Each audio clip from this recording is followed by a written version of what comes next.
സുഹൃത്തുക്കളെ നമ്മൾ Ras al Khaimah fire work കാണാൻ വന്നതാണ് കേട്ടോ. ഞങ്ങളവിടെ എത്തിച്ചേർന്നപ്പോഴത്തേക്കും നിരവധി ആൾക്കാർ അവിടെ എത്തിച്ചേർന്നിട്ടുണ്ടായിരുന്നു കേട്ടോ. ദുബായിൽ നിന്നുള്ളവരായിരുന്നു കൂടുതലും. ദുബായ് കാർ രജിസ്റ്റർ ചെയ്തൊക്കെ ഒത്തിരി ആൾക്കാരുണ്ടായിരുന്നു. പക്ഷേ എനിക്ക് അവിടെ സ്കാനർ വെച്ചിട്ടുണ്ടായിരിക്കും, കാരണം ആരും QR കോഡൊന്നും ചോദിച്ചിട്ടില്ലായിരുന്നു. ഞങ്ങൾ എത്തിച്ചേർന്നപ്പോഴത്തേക്ക് തന്നെ ഈ ഒരു ഡ്രോൺ ഷോ ഒക്കെ സ്റ്റാർട്ട് ചെയ്തിട്ടുണ്ടായിരുന്നു.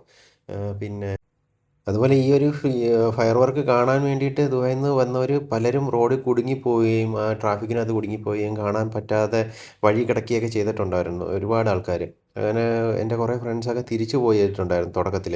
അത് കാരണം അവർക്ക് ദുബായിൽ വന്നിട്ട് ദുബായിലെ ആ ഒരു ബുർജ് ഖലീഫയുടെയും നമ്മുടെ ഫ്രെയിമിൻ്റെയൊക്കെ ഫയർ വർക്ക് അവർക്ക് നല്ല രീതിയിൽ കാണാൻ സാധിച്ചു. കാരണം എനിക്ക് ഭയങ്കര സങ്കടം തോന്നി, കാരണം അത്രയും ദൂരം ട്രാവൽ ചെയ്ത് അവിടെ പോയി ഈ ഒരു വർക്ക് ഈ ഒരു ഫയർ വർക്ക് കണ്ടപ്പോഴത്തേക്കും എനിക്കത് വലിയ വർത്തായിട്ട് തോന്നിയില്ല.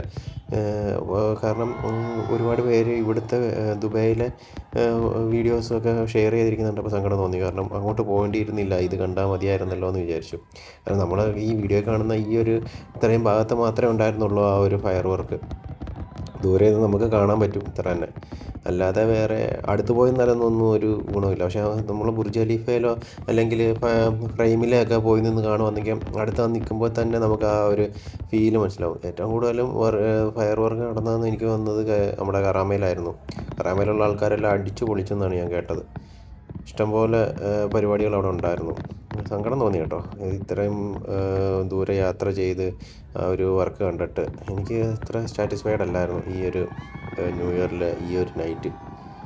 അടുത്ത വർഷമെങ്കിലും ഇതുപോലുള്ള മണ്ടത്തരത്തിൽ ചെന്ന് ചാടാതെ നല്ല എവിടെയെങ്കിലും പോയി ഫയർ വർക്ക് കാണണമെന്നാണ് ആഗ്രഹിക്കുന്നത്. അപ്പോൾ ഇതുപോലെ റോഡിൽ കുടുങ്ങി ഫയർ വർക്ക് കാണാൻ പറ്റാതെ ആരെങ്കിലും ഉണ്ടെങ്കിൽ ഒന്ന് കമൻറ്റ് ചെയ്യണേ കേട്ടോ, നിങ്ങളുടെ ഒരു അനുഭവം. അപ്പം ഇനിയും അടുത്തൊരു നല്ലൊരു വീഡിയോ ആയിട്ട് നമുക്ക് വീണ്ടും കാണാം. Keep watching. Thank you.